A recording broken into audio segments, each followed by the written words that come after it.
কাম নকৰে তেওঁলোকে গোৱালপাৰা ধুবুৰী চিন্তা কৰি থাকে সুশান্ত গোহাঁই কিন্তু উন্নয়নৰ কথা পাতে আৰু নাজিয়াৰ এজন ভেঞ্চাৰ বিধায়ক আছে বুলি কৈছে মানে মই এটা কথা অসমৰ মুখ্যমন্ত্ৰীৰ কথাবিলাক আজিকালি একেবাৰে পাতল উতনুৱা উদণ্ড আৰু যিটো লাফাংগা বুলি কওঁ আমি লাফাংগা ডেকা ল'ৰা যে থাকে য'তে ত'তে আড্ডা দি এনেই ভ্ৰুংকৈ মটৰচাইকেলখন চলাই নিয়া যে কিছুমান ডেকা ল'ৰা থাকে তেনেকুৱা লাফাংগা মানুহৰ নিচিনা হৈ গৈছে আজিকালি মুখ্যমন্ত্ৰীৰ কথাবোৰ মোক এটা কথা আপোনালোকে নিজে কওকচোন যে অসমত আজি অসমৰ মুখ্যমন্ত্ৰীয়ে আটাইতকৈ ডাঙৰ যিকেইটা এচিভমেণ্ট বুলি কয়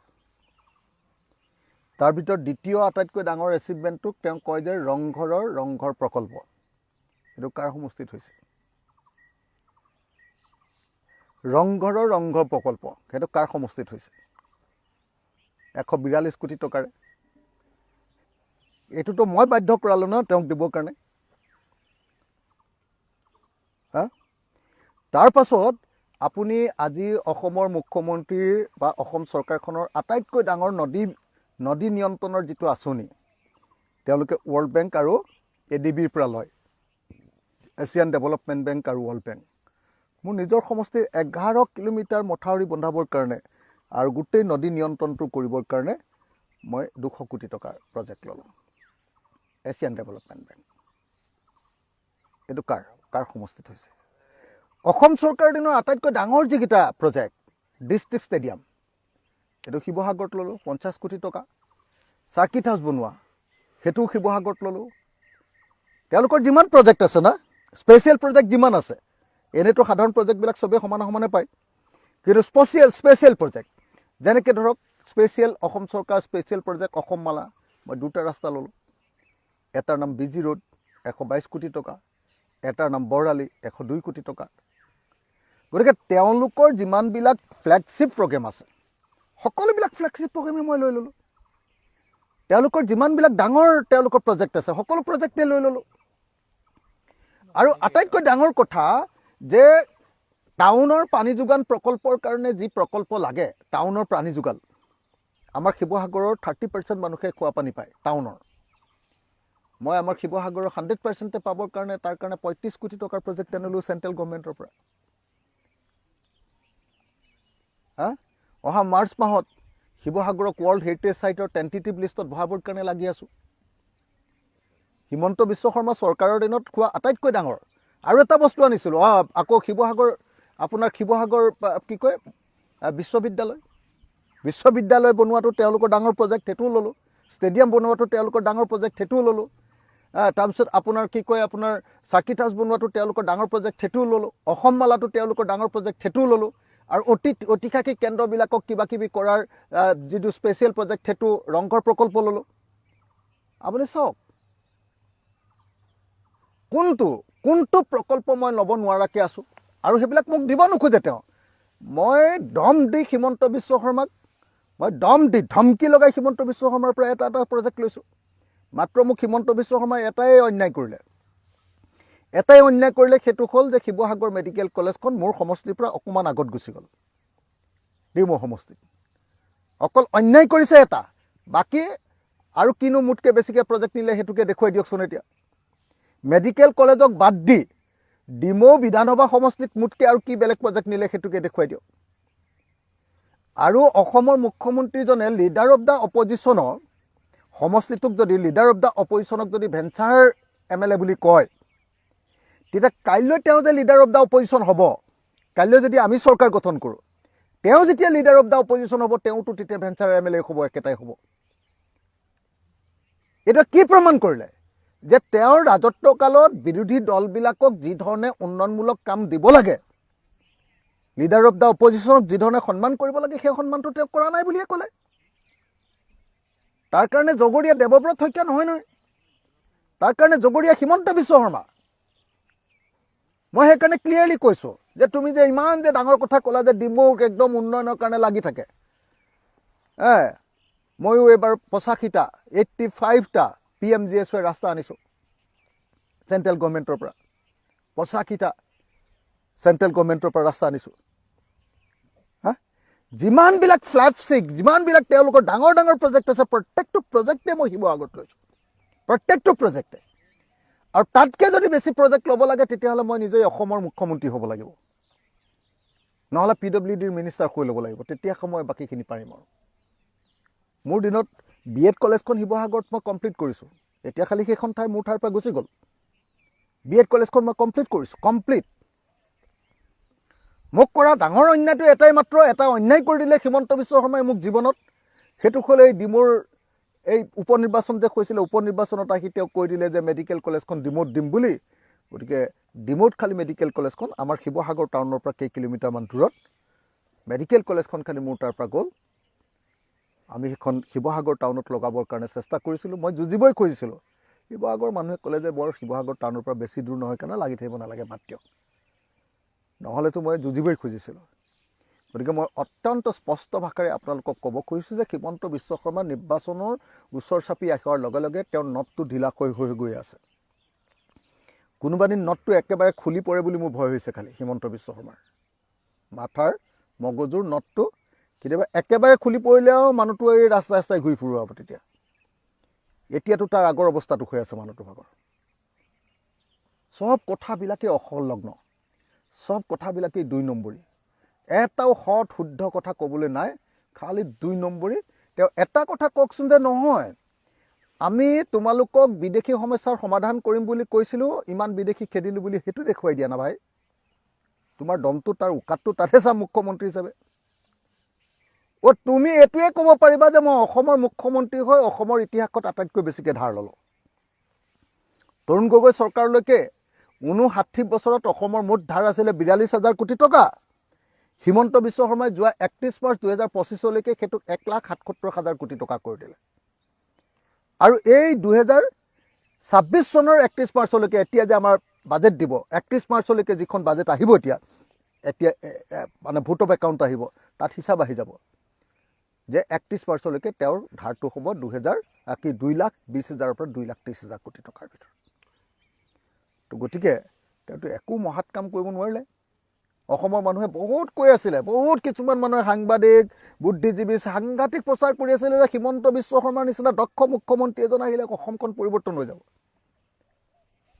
ঘোঁৰাৰ গাছটো কাটিলে তেওঁ ইমান দিন। এতিয়া বিদেশী এটা খেদিব নোৱাৰি, 1674টা বিদেশী খেদিছে, সকলো মুখ্যমন্ত্ৰীতকৈ কম। 1674টা মুখ্যমন্ত্ৰী কি কয় বিজেপি চৰকাৰৰ দিনত 10 বছৰত 1674টা বিদেশী খেদি এতিয়া কৈ আছে যে কি মিয়াক কষ্ট দিব লাগে। হেৰ' বাপু, তো কোনেনো মিয়াক কষ্ট দিবৰ কাৰণে মুখ্যমন্ত্ৰী পাতিছিলে? মুখ্যমন্ত্ৰী পাতিছিলোঁ মিয়া হওক হিন্দু বাংলাদেশী হওক চববিলাককে, যিবিলাক বিদেশী 71 চনৰ 24 মাৰ্চৰ পিছত অহা সেইবিলাকক খেদিবৰ কাৰণেহে মুখ্যমন্ত্ৰী পাতিছিলোঁ। তোমাৰ দিনত যদি বাংলাদেশী গৈ যদি সঁচাকৈ ডিব্ৰুগড় বা দুলীয়াজান পাবলৈ পাইছে তেতিয়াহ'লে তুমি মুখ্যমন্ত্ৰী হিচাপে পদত্যাগ কৰিব লাগেনে নাই? কাৰ ওচৰত তুমি এইবোৰ মানে বিলাপ তৰি আছা? কাৰ ওচৰত কথা কৈ আছা তুমি? এইটো যিটো কাম তোমাৰ আছিলে সেইটো তুমি কৰিব নোৱাৰিলা। কৰিব নোৱাৰি তুমি এতিয়া ইলেকশ্যনৰ সময়ত কথাটো বদলাবৰ কাৰণে কৈছা যে মিয়াক কষ্ট দিব লাগে, 5 টকাৰ ঠাইত 4 টকা দিব লাগে। এইটো পাগলেহে কয়, সৰু ল'ৰাইও নকয় এনেকুৱা কথা, পাগলে কয়, পাগলে। যিবিলাক মানুহৰ একদম মাথাৰ একদম বেয়া হৈ গৈছে, আজিকালি পাগল বুলি নকয় আৰু, তো আজিকালি মানসিকভাৱে বিশেষভাৱে সক্ষম বুলি যিটো কয়, সেই মানুহে এনেকুৱা কথা কয়। এজন অদৰকাৰী মুখ্যমন্ত্ৰী, এজন সাম্প্ৰদায়িক মুখ্যমন্ত্ৰী, এজন অসম বিৰোধী মুখ্যমন্ত্ৰী, সমন্বয়ৰ অসমখন বৰ অসমখনক ভাঙি থানবান কৰি দিব পৰা 2 নম্বৰী 3 নম্বৰী ক্লাছ নাইকিয়া মুখ্যমন্ত্ৰী, একদম ক্লাছ নাইকিয়া মুখ্যমন্ত্ৰী এজন যদি কোনোবা হ'ল অসমত, সেইজন হ'ল হিমন্ত বিশ্ব শৰ্মা। আসনক লৈ তেওঁ কৈছে যে কি মুখ্যমন্ত্ৰীয়ে কি 94খন আসন বিজেপিয়ে পাব বুলি কৈছে, আৰু বিজেপি মিত্ৰজোঁটে। যদি বিজেপি মিত্ৰজোঁটে 94খন আসনেই পায় তেতিয়াহ'লে তেওঁ এই পাগলামীবিলাকেই কৈ আছে, আপুনি নিজে কওক। যদি বিজেপি মিত্ৰজোঁটে যদি সঁচাকৈ ভাল অৱস্থানতে আছে, যদি চৰকাৰ গঠনেই কৰিব পাৰে, তেতিয়াহ'লে হিমন্ত বিশ্ব শৰ্মাই এই পাগলামীবিলাক কেলৈ কৰি আছে? যে মিয়াক কষ্ট দিবলৈ মই জন্ম হৈছোঁ, 5 টকাৰ ৰিক্সা ভাড়া 4 টকা দিবা, এইবিলাক পাগলৰ নিচিনা যে কথাবিলাক কৈ আছে, এইবিলাক নদ ঢিলা খোৱা মানুহ। যেতিয়া কাম নকৰাকৈ যায়, গোটেই 5 বছৰ একো কাম কৰিব নোৱাৰিলে, মানুহে চবেই গম পাই গ'ল যে এইটো এটা থাৰ্ড ক্লাছ মানুহ এটা, এই মালটো গেলা। এই বুলি যেতিয়া গম পাই গ'ল, এতিয়া গম পাইছে যে এইবাৰ শাসনৰ গাদীৰ পৰা যাব। আৰু তেওঁ এটা কথা জানে যে বাকী মানুহবিলাকে শাসনৰ পৰা গাদীৰ পৰা গ'লেও ইমান বেছি ভয় নকৰে। এওঁটোতো শাসনৰ গাদীৰ পৰা গ'লেতো তেওঁ মৰি গ'ল। তেওঁতো কেছ দুনিয়াৰ। যিমানবিলাক 2 নম্বৰী কাম অসমত আছে, সেই আটাইবিলাক 2 নম্বৰী কামৰ চৰ্দাৰজনৰ নাম হিমন্ত বিশ্ব শৰ্মা হয়নে নহয় বাৰু? অসমৰ সকলো 2 নম্বৰী কাম। আমাৰ জীৱনত দেখা আটাইতকৈ ডাঙৰ ডাঙৰ কেলেংকাৰীকেইটা কি? উত্তৰ কাছাৰ কেলেংকাৰী, হিমন্ত বিশ্ব শৰ্মাৰ নাম আছিলে। APSC কেলেংকাৰী, হিমন্ত বিশ্ব শৰ্মাৰ নাম ওলাইছিলে নে নাই আপোনালোকক? সাৰদা কেলেংকাৰী, হিমন্ত বিশ্ব শৰ্মাৰ নাম ওলাইছিলে। তাৰপিছত লুইবাৰ্জাৰ কেলেংকাৰী, হিমন্ত বিশ্ব শৰ্মাৰ নাম ওলাইছিলে। প্ৰত্যেকটো কেলেংকাৰীতেই হিমন্ত বিশ্ব শৰ্মাৰ নাম। অসমৰ ইতিহাসৰ আটাইতকৈ কেলেংকাৰীযুক্ত মানুহজনৰ নাম হিমন্ত বিশ্ব শৰ্মা। সেই মানুহজনে মানে মাজতে ভাও দিছিলে যে তেওঁ বৰ দক্ষ, তেওঁ বৰ কামৰ মানুহ, তেওঁ মুখ্যমন্ত্ৰী হ'লে অসমখন বদলাই দিব। কি বদলালে? কেইখনমান অভাৰব্ৰিজ। ব্ৰহ্মপুত্ৰ নদীখন পুতি, 50 মিটাৰ ব্ৰহ্মপুত্ৰ নদীখন পুতি তাৰ ওপৰত এখন খোজকাঢ়িব পৰা দলং, ফুটপাথ, আৰু কেইটামান মথাউৰি গোটেই অসমত। তাৰ বাহিৰে অসমৰ মুখ্যমন্ত্ৰী হিচাপে তেওঁৰ অৱদানটো আপোনালোকে গোটেই অসমৰ সমাজ জীৱনত দেখুৱাওকচোন। ৰাস্তা পদূলিটোতো চবেই বনাই বাৰু দেই। তাৰ বাহিৰে অসমৰ কেইজন মানুহক বেংগলোৰ, চেন্নাইত কাম কৰি থকা কেইটা মানুহক ঘূৰাই আনিলে? অসমক বিদেশী মুক্ত কৰাৰ কাৰণে কি ব্যৱস্থা ল'লে? অসম চুক্তিৰ 6 নম্বৰ দফা ৰূপায়ণ কৰি অসমক সাংবিধানিক ৰক্ষা কৱচ কৰি দিবৰ কাৰণে কি ব্যৱস্থা ল'লে? 6 জনগোষ্ঠীৰ জনজাতিকৰণ কৰিবৰ কাৰণে কি ব্যৱস্থা ল'লে? আপোনালোকে নিজে কওকচোন। মৌলিক যিকেইটা প্ৰশ্ন অসমৰ মানুহৰ, বানপানী সমস্যাৰ স্থায়ী সমাধানৰ কাৰণে মথাউৰি কেইটামান বনাইছে। অকল মথাউৰিয়েতো আৰু বানপানী সমস্যাৰ স্থায়ী সমাধান নকৰে। অসমৰ বানপানী সমস্যাৰ সমাধান বানমুক্ত অসম, নিবনুৱামুক্ত অসম গঠন কৰিবৰ কাৰণে এটা ইণ্ডাষ্ট্ৰী, যি এটা ইণ্ডাষ্ট্ৰী আনিছে, একদম গোটেই পৃথিৱীখন ফুকাই ফুৰিছে। বোলে আমাৰ তালৈ ছেমি কণ্ডাক্টৰ ইণ্ডাষ্ট্ৰী আহি গ'ল, ছেমি কণ্ডাক্টৰ ইণ্ডাষ্ট্ৰী আহি গ'ল। সেই ছেমি কণ্ডাক্টৰ ইণ্ডাষ্ট্ৰী 27,000 কোটি টকাৰ, 15,000 চেণ্ট্ৰেল গভৰ্ণমেণ্টে দিলে, 5,000 অসম চৰকাৰে দিলে, 20,000 কোটি টকা আমি দিলোঁ। আকৌ টাটাক আমি 700 বিঘা মাটি 1 টকাত দি 700 টকাত 700 বিঘা মাটি দিলোঁ, 10 কোটি টকীয়া মাটি 1 বিঘাত। আৰু কি দিলোঁ? আৰু তাৰ পাছত কি দিলোঁ? এই আটাইবিলাক দি আকৌ বেংকৰ পৰা ধাৰ দিলোঁ। ভাৰত চৰকাৰে বেংকৰ পৰা টাটাক ধাৰ দিলে 7,000 কোটি টকা। টাটাই নিজৰ পিনৰ পৰা খৰচ কৰিলেহেঁতেন 7,000 কোটি টকা, সেইটো আকৌ বেংকৰ পৰাই ধাৰ। গোটেইবিলাক দিলোঁ বস্তু আমি, মাটি দিলোঁ, পইচা দিলোঁ, চব দিলোঁ, বেংকৰ ধাৰ দিলোঁ, মালিকটো টাটা। তাৰপিছত অসমৰ মানুহে কি পালে? কেইটামান চকীদাৰ পাব, ছিকিউৰিটি গাৰ্ড পাব, কেইটামান সেই এছেম্বল কৰা লেবাৰ পাব, আৰু কি পাব? এনেকুৱা বদমাছ। তাৰ বিনিময়ত যেতিয়া টাটাক ছেমি কণ্ডাক্টৰ ইণ্ডাষ্ট্ৰী দি তাৰ বিনিময়ত বিজেপিয়ে টাটাৰ পৰা 700 কোটি টকাৰ 765 কোটি টকাৰ ডনেশ্যন লৈ ল'লে। 765 কোটি টকাৰ ডনেশ্যন লৈ ল'লে। খবৰ লৈ লওক হয়নে নহয়? অসমৰ ছেমি কণ্ডাক্টৰ ইণ্ডাষ্ট্ৰীত 15,000 কোটি টকা চেণ্ট্ৰেল গভৰ্ণমেণ্টে ফ্ৰী দিলে টাটাক, 5,000 কোটি টকা অসম চৰকাৰে ফ্ৰী দিলে, মাটি ফ্ৰী দিলে 700 বিঘা, লোন দি দিলে 7,000 কোটি টকা। আৰু তাৰ পাছত তাৰ পৰা হিমন্ত আৰু নৰেন্দ্ৰ মোদীয়ে কিমান ঘোষ পালে, কিমান উৎকোচ ল'লেতো সেইটো নাজানো, কিন্তু আকৌ বিজেপি পাৰ্টিৰ কাৰণে ডনেশ্যন ল'লে 765 কোটি টকা। এইটোৱে ছেমি কণ্ডাক্টৰ ইণ্ডাষ্ট্ৰী, এইটোৱে ইণ্ডাষ্ট্ৰিয়েলাইজেশ্যন। এওঁলোকৰ ইণ্ডাষ্ট্ৰিয়েলাইজেশ্যন এইটোৱে। কেইটা অসমৰ এই মানুহবিলাকৰ, অসমৰ যে এই যে আজি আপোনাৰ শদিয়াত যে মানুহবিলাকে কি কয় আপোনাৰ আলু পেলাই দিছে, আলু ৰাখিবৰ কাৰণে কেইটা গুদাম বনালে, আলুৰ গুদাম। কেইটা কোল্ড ষ্ট'ৰেজ বনালে অসমৰ চব্জিবিলাকৰ কাৰণে। অসমৰ চব্জিৰ পৰা তাক এটা ইণ্ডাষ্ট্ৰী চব্জিৰ পৰা অসমৰ উৎপাদিত বস্তুৰ পৰা ইণ্ডাষ্ট্ৰি বনোৱা কেইটা ইণ্ডাষ্ট্ৰি হ'ল কওক, য'ত অসমীয়া মানুহে চাকৰি পাব। গতিকে এনেকুৱা ধৰণৰ কথা কৈ থাকি লাভ নাই। হিমন্ত বিশ্ব শৰ্মাক অতি স্পষ্ট ভাষাৰে কৈছোঁ, 94খনৰ সপোন দেখি থাকা, 94খনৰ সপোন দেখি লাষ্টত গৈ 9.4 হৈ যাবগৈ পাৰে, 9.4খনো আসন হৈ যাব পাৰে বিজেপিৰ অকলশৰীয়াকৈ। অসমৰ মানুহৰ মুড কিন্তু বেলেগ ধৰণৰ আছে।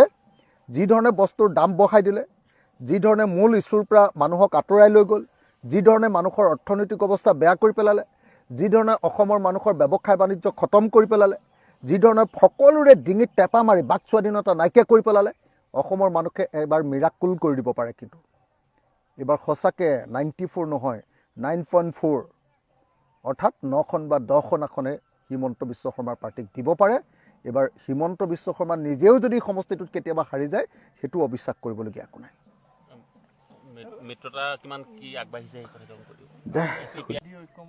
ঐক্যমঞ্চৰ CPI দলে 7খন আসনৰ ঘোষণা কৰিছে।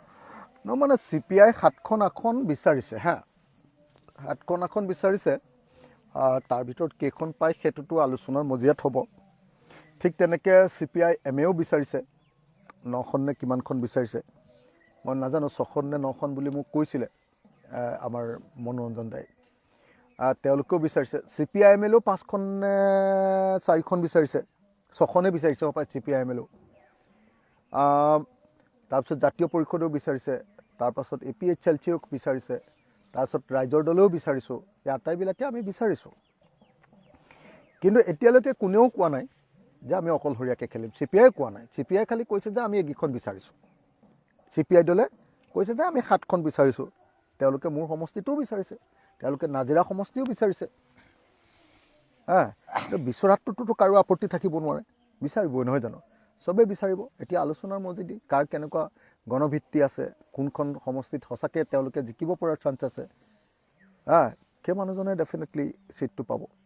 মিত্ৰতা কিমান আগবাঢ়িছে আপোনালোকৰ 31 তাৰিখ? মিত্ৰতা তাৰমানে মিত্ৰতা বৰ বেছি আগবঢ়া নাই। কালি আমি শেষবাৰৰ কাৰণে একদম ফাইনেল লিষ্টখন কংগ্ৰেছক দিছোঁ। ফাইনেল লিষ্টখন একেবাৰে সৰু লিষ্ট এখন কালি ফাইনেল, সৰু লিষ্ট এখন কালি আমাক দেৱব্ৰত শইকীয়া ডাঙৰীয়াই বিচাৰিছিলে। আমাৰ হৈ আলোচনাৰ গোটেই কাৰবাৰটো চলাই থকা ৰাছেল হুছেইন আৰু ভাস্কুদি শইকীয়াই কালি ফাইনেল আমাৰ যিখন তালিকা, সেই তালিকাখন কালিৰ দিনটোত আমাৰ পৰা লৈছে।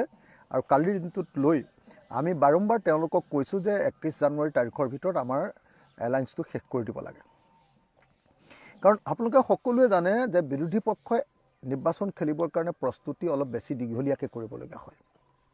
বিৰোধী পক্ষৰ হাতত পইচা নাথাকে, বিৰোধী পক্ষৰ হাতত সাধাৰণতে ইলেকশ্যনৰ সময়তহে মানুহবিলাক আহে, তাৰ আগলৈকে চৰকাৰৰ কাৰণে ভয় কৰি আঁতৰি আঁতৰি থাকে। গতিকে এই সময়ত মানুহখিনি পলিটিকেল হয়, এই সময়ত মানুহখিনিক আমি ঐক্যবদ্ধ কৰিব পাৰোঁ। কিন্তু একেবাৰে মূৰামূৰি সময়লৈ গ'লে বিজেপিৰ নিচিনা সংগঠন থকা পাৰ্টি যিবিলাক, সেই পাৰ্টিবিলাকৰ লগত যুঁজ দিয়াটো কঠিন হৈ পৰিব। সেইকাৰণে মই বাৰম্বাৰ কৈছোঁ, আপোনালোকক এটা বস্তু মনত ৰাখিব দেই, বিৰোধী ঐক্যমঞ্চটোৱে মেজিকৰ নিচিনাকৈ কাম কৰিব। বিৰোধী ঐক্যমঞ্চই এইবাৰ বিজেপিক ধোঁৱা কোৱা দেখুৱাই দিব। আপোনালোকে নিজে চাব হয় নে নহয়। ধোঁৱা কোৱা দেখি যোৱা বুলি যে কয়, অসমীয়াত তাতকৈও এটা ভাল শব্দ আছে, সৰিয়হ ফুল দেখা বুলি। এইবাৰ বিজেপি আৰু NDA অসমত বিৰোধী ঐক্যমঞ্চৰ ওচৰত সৰিয়হ ফুল দেখি যাব। আপোনালোকে নিজে চাব। অসমৰ মানুহে সঁচাকৈ বিজেপিক বেয়া পাইছে, আৰু বিজেপিক যিমান বেয়া পাইছে তাতকৈও বেছি বেয়া পাইছে হিমন্ত বিশ্ব শৰ্মাক। এই মানুহজনে অসমৰ মুখ্যমন্ত্ৰীৰ আসনখনক একেবাৰে লঘু কৰি পেলায়। এই মানুহটোক উফৰাবৰ কাৰণে অসমৰ মানুহ পূৰা সাজু হৈছে। কিন্তু আমি বিৰোধী দলে যিমান সোনকালে আমাৰ ঐক্যমঞ্চটো শেষ কৰিব লাগিছিলে, আমাৰ ছিট বিতৰণ কৰি শেষ কৰি দিব লাগিছিলে, সেই ছিট বিতৰণ কৰি কৰি দিয়া কামটো এতিয়ালৈকে কৰিব পৰা নাই। আমি সেইকাৰণে ৰাইজৰ দলে বাৰম্বাৰ কৈ আছোঁ, CPI দলেও আচলতে অধৈৰ্য হৈ লাষ্টত 7খন আসন ঘোষণা কৰি দিছে। ঘোষণা কৰি দিয়াৰ প্ৰশ্ন নাছিলে। আমাৰ দলেহে কৈ থৈছিলোঁ যে 31 জানুৱাৰীলৈকে যদি আমাৰ এলায়েন্সটো নহয়, তেতিয়াহ'লে আৰু আমি আসনখিনি ঘোষণা কৰি দিম যে আমি এইকেইখন আসন বিচাৰিছোঁ, মাত্ৰ এইকেইখন আসন বিচাৰিছোঁ, এইকেইখন আসনতো আমাক ফাইনেল কৰি দিয়া নাই। আমি সেইটোহে কৰি দিম। এনেকুৱা নহয় যে আমি এইকেইখনত খেলিমেই বুলি আমি আসন ঘোষণা কৰি দিম, সেইটোও কোৱা নাই।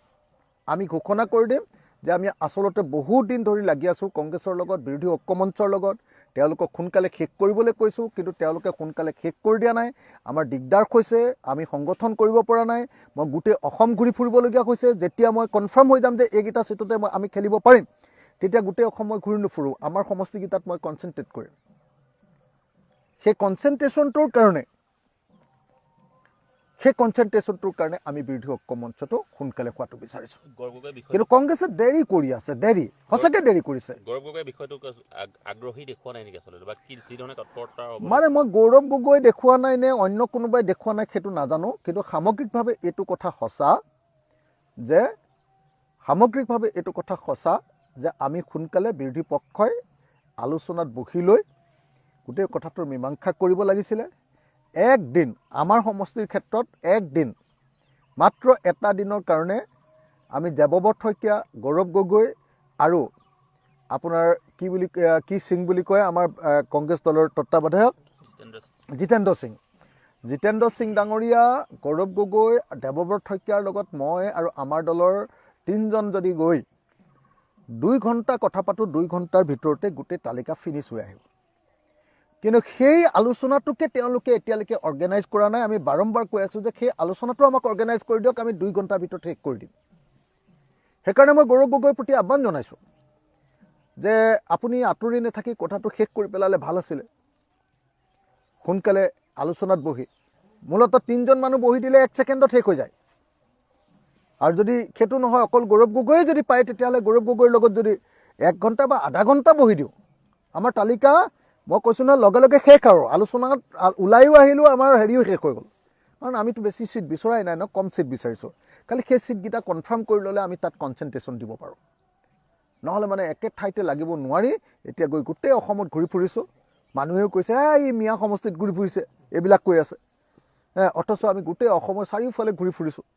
গতিকে মই আশা কৰিছোঁ যে অতি সোনকালে 31 জানুৱাৰী তাৰিখৰ ভিতৰত আমাৰ বিৰোধী ঐক্যমঞ্চৰ ছিট বিতৰণ সমাপ্ত হওক, আসন বিতৰণ শেষ হৈ যাওক, আৰু আমি সঁচাকৈ এই হিন্দুত্ববাদী 2 নম্বৰী সাম্প্ৰদায়িক একেবাৰে জঘন্য ৰাজনৈতিক দল বিজেপি RSS আৰু তাৰ আটাইতকৈ জঘন্যতম মুখ্যমন্ত্ৰী হিমন্ত বিশ্ব শৰ্মাক এইবাৰ আমি পৰাজিত কৰিবৰ কাৰণে আগবাঢ়ি যাব লাগে।